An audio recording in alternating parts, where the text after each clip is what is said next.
Dinas Pasar itu sendiri Pak, itu ada khusus mobil yang bawa sayur. Itu kalau seandainya kita tidak perlu begitu banyak memilahnya. Yang khusus dari pasar sayur itu ada sekitar 3 buah mobil yang sampah plastiknya paling 25%. Selebihnya sayur semua. Tapi sampai sekarang masih dibuang begitu saja di TPA.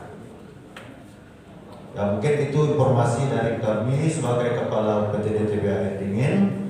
Mudah-mudahan dengan informasi ini kami bisa terbantu sebagai Kepala PT TPA. Terima kasih. Wassalamualaikum warahmatullahi wabarakatuh. Saya melihat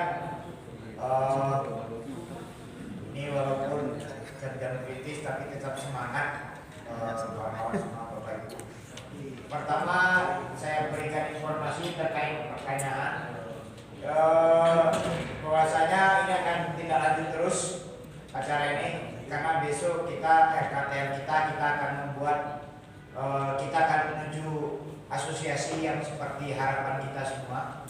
Cuma langkah menuju asosiasi itu juga kita tidak instan Pak. Kita melaluinya melalui proses forum Pak. Jadi dibuat dulu forum silaturahmi, ada semacam komunikasi dari ajang komunikasi forum itu, maka diharapkan menjadi bidannya, menjadi kerangka dasar kita membentuk asosiasi.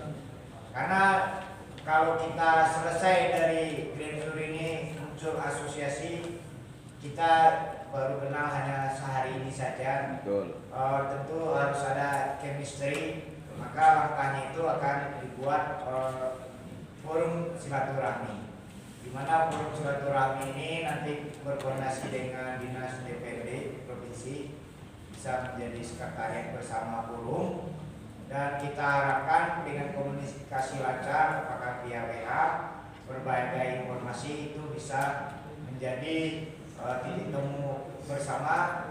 Setidak-tidaknya harapan kita, karena kita ingin berprosesnya tuh berjalan Pak, tidak jalan di tempat, berlangsung 2 atau 3 bulan, maka akan ada muncul asosiasi. Karena menjadikan chemistry ini, apalagi kita berasal dari berbagai kabupaten, itu juga memakan waktu. Jadi mudah-mudahan ini clear. Itu Pak ya, kaitannya besok sebelum penutupan kita membuat RKTL, salah satunya kita mulai langkah ini dari forum forum kita dulu Pak ya, forum silaturahmi. Yang kedua terkait dengan persoalan desa, nanti akan spesifik maksud pada Kang Gilang akan menyampaikan.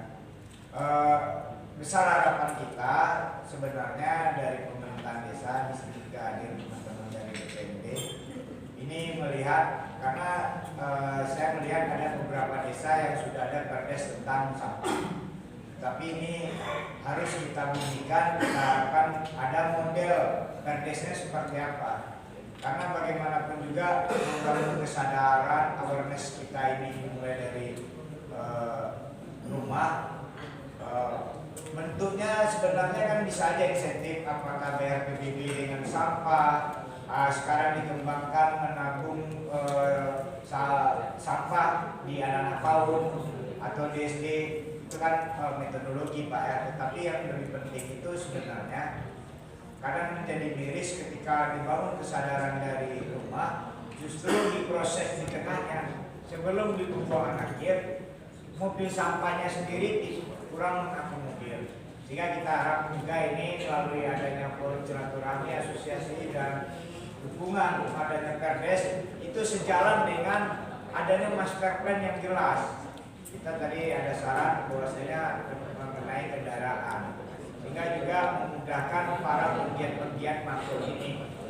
Sekarang butuh sampah memang banyak Pak, bertonton, tapi persoalannya sampah yang sudah bercampur bau. Itu kira-kira gambarannya. Dari saya mungkin itu Bapak dan Ibu terkait dengan spesifik magot, masalah bagaimana permodalan bisa sinergi Pak nanti dengan RPJM, RKP di tingkat nagari, dan mengenai spesifik magot silakan Pak.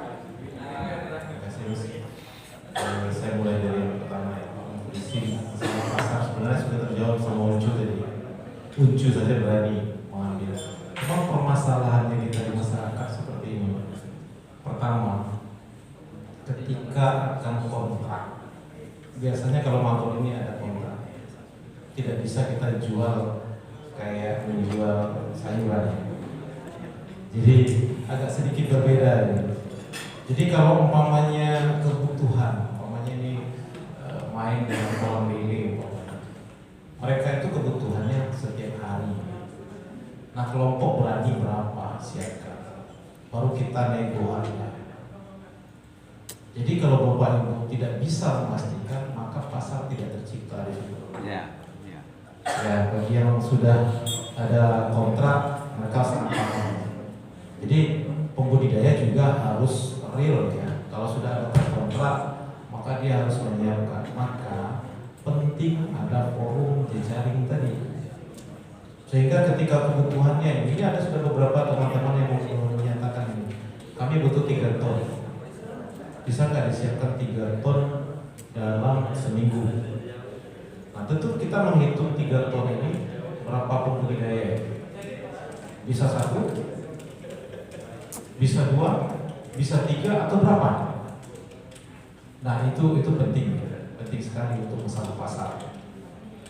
Saya menghitung dengan teman-teman tidak kurang dari 200 kolam lele di Kota Padang. Tidak kurang. Artinya kalau sudah mulai saja uji coba, kemudian berhasil, maka sudah antri. Tapi pernyataan teman-teman di pengelola lele, siap tidak? Kalau siap, ayo kita ke kota. Nah, seperti itu. Untuk masalah pasar, semua yang berdiskusi masalah pasar. Kemudian ini keterlibatan pemerintah. Ada beberapa yang bertanya juga keterlibatan pemerintah tentang mabuk. Ini sangat erat kaitannya dengan dinas lingkungan hidup, apakah di kabupaten atau kota atau provinsi. Karena ini memang program lingkungan. Nah, keterlibatan tentu salah satunya adalah pembinaan. Nah, pembinaan dari instansi lingkungan hidup. Nah, sejauh ini apakah sudah ada atau tidak, tentu Bapak Ibu yang bisa jawab. Bapak Ibu yang bisa jawab di daerahnya masing-masing. Nah, kalau sudah ada pembinaan, alhamdulillah. Kalau belum, coba dihubungi. Karena seperti ini, kadang-kadang dinas lingkungan hidup tidak tahu keberadaan kelompok-kelompok maggot ini. Tapi kalau sudah ada, nah bangunlah sinergi. Tadi Bapak dari Kepala OPP saja malah mengundang ya Pak ya, mengundang Bapak Ibu yang ada dekat TPA air dingin. Nah, ini luar biasa nih. Kalau sudah diundang artinya bisa bikin MOU nantinya. Sehingga nanti mempermudah pengurangan sampah nanti untuk ke TPA itu bisa nanti berkurang secara drastis. Minimal kita mengurangi yang sudah terpilah. Nah, tinggal 25% lagi ya Pak yang ada plastiknya. Tapi kita berharap nanti kalau bisa pasarnya nanti bisa memilah, benar-benar pilah gitu. Sehingga Bapak Ibu nanti bisa datang yang sudah punya fasilitas transportasi, datang ke situ langsung bisa bekerja bersama. Malah nanti bisa mengurangi beban dari transportasi untuk ke TPA malah. Nah, ini tentu prosesnya berproses. Kemudian ini terkait dengan aturan. Tadi banyak rata-rata bertanya tentang aturan. Undang-undang kita sudah ada, PP sudah ada, peraturan menteri sudah ada. Bapak Ibu kalau kita laksanakan punishment, saya yakin sudah banyak yang terjadi. Sudah banyak. Tidak boleh membakar saja. Kalau itu dilakukan, coba baca di undang-undang. Apa sanksinya? Berapa rupiahnya? Ngeri. Belum nanti perda. Saya hafal ini perda Kota Padang karena saya berada di Kota Padang. 5 juta atau 3 bulan ya Pak ya, kurungan. Nah kalau itu dijalankan sudah banyak ini, tapi memang belum maksimal. Peraturan nagari tentu ini lebih spesifik ya. lebih spesifik harusnya. Nah, di Nagari lebih spesifik. Bisa jadi nanti ini ada dendanya ini secara kultur atau secara kearifan lokal masing-masing. Kalau di Nagari ini biasanya kearifan lokal berbasis adat ini lebih kuat. Siapa yang membuang sampah ke sungai, dendanya ini tidak diurus umpamanya dalam pernikahan oleh nenek mama ini. Bisa jadi seperti itu arahannya. Tapi itu belum. Saya melihat peraturan Nagari ini masih normatif lah, saya lihat. Masih umum, sehingga tidak menyentuh arahnya ke masyarakat. Jadi akhirnya memang peraturan ini tidak terpakai secara maksimal di masyarakat. Kalau ada yang dari Bamus atau BPD atau pokoknya legislatif di tingkat desa, ini agar dispesifikkan sehingga nanti masyarakat memahami bahwa membuang sampah itu merusak lingkungannya sendiri. Kemudian kalau ada kaitannya dengan bagaimana bersikap, ada tadi yang menyampaikan kita mulai dari diri sendiri. Saya setuju ini. Kita mulai dari diri sendiri. Saya pakai moto 3M. Mulai dari diri sendiri, mulai dari yang terkecil. Kemudian M yang ketiga yang terpenting, mulai dari sekarang. Sebenarnya agak berat kita ini. Kenapa saya katakan agak berat? Membahas masalah sampah, timbulan sampah hari ini masih banyak. Ini akan jadi beban untuk Kota Padang ini. Iya Pak ya. Yang hari ini di depan kita ini akan jadi sampah. Tapi kalau umpamanya ini kita dengan kesadaran seminimal mungkin nanti sampah kita kumpulkan, kita taruh pada sudut-sudut tertentu. Nah, tapi kalau di hotel ini aman, pengelolanya ada kita. Tapi yang susah itu nanti kalau acara-acara di tingkat Nagari ini. Di tingkat Nagari ada di gedung, kemudian masuk satu tempat itu pasti tidak ada pengelola. Sampainya nanti ya macam-macam. Kalau umpamanya sarananya mendukung, ya sampai ke TPA. Kalau tidak, ya kemana-mana. Nah ini masih banyak kabupaten kota yang belum punya sarana prasarana yang lengkap, masih banyak.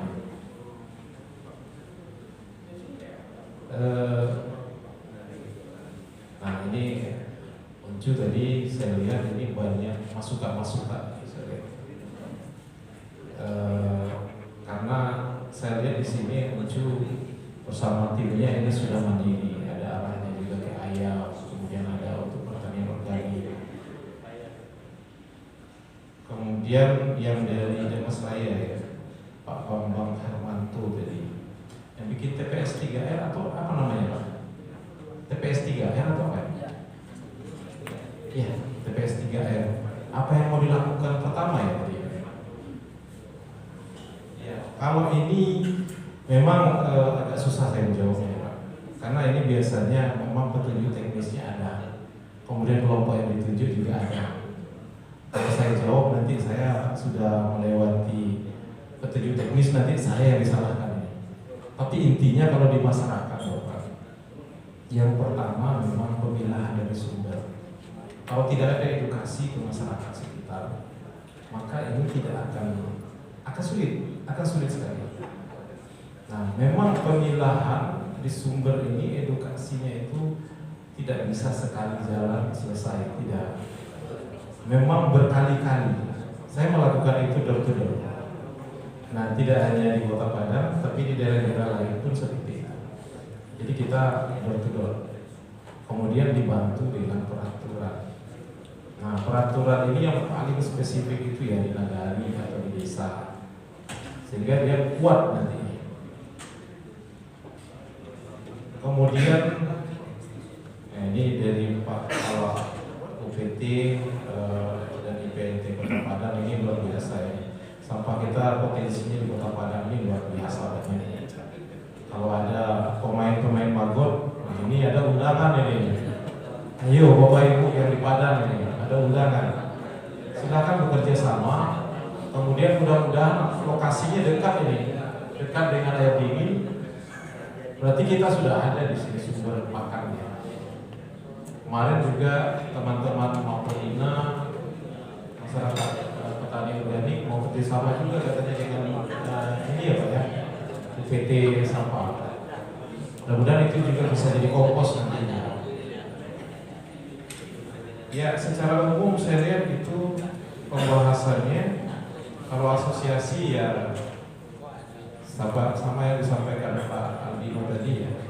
Tentu ini kita lakukan bersama. Mas Yuno sudah menjelaskan tahapan-tahapannya nanti dari forum itu, karena sebelum forum kita langsung masuk ke asosiasi, kadang-kadang pemikiran kita belum terjalin.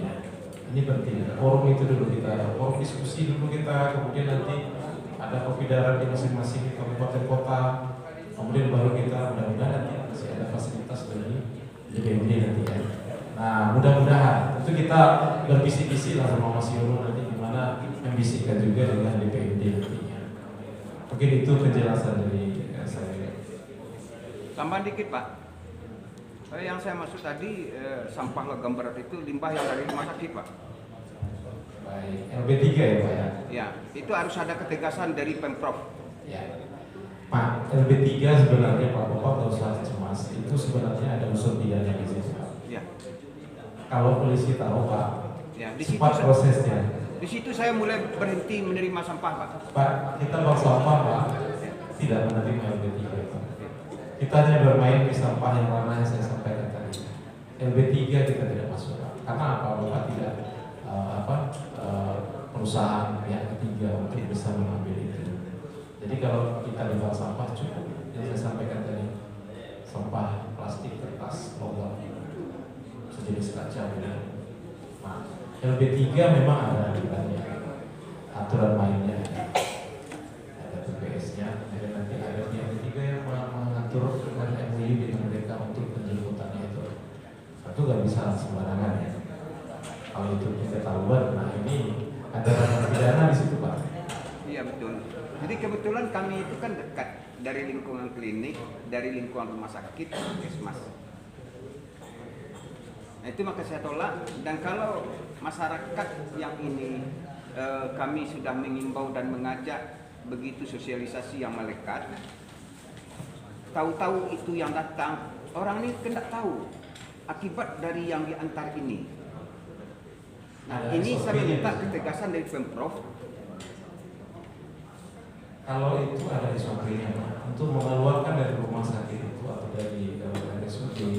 Itu yang jadi pertanyaan Pak. Kenapa bisa masyarakat yang punya? Kalau ini ya susah saya menjawabnya. Karena masyarakat ini kadang-kadang untuk mencari uang, kadang-kadang segala macam bisa dilakukannya. Tapi sudah saya sampaikan sekali lagi, ini ada ranah pidana di situ. Kalau dibaca undang-undang peraturan terkait dengan P3 itu tidak boleh. Sekalipun itu plastik infus ya. Tentu sebelum keluar ada proses yang dilakukan di rumah sakit, di RSUD itu ada proses yang dilakukan. Paling amannya kalau masyarakat berusaha main ke situ. Kita main di ranah yang sudah ada.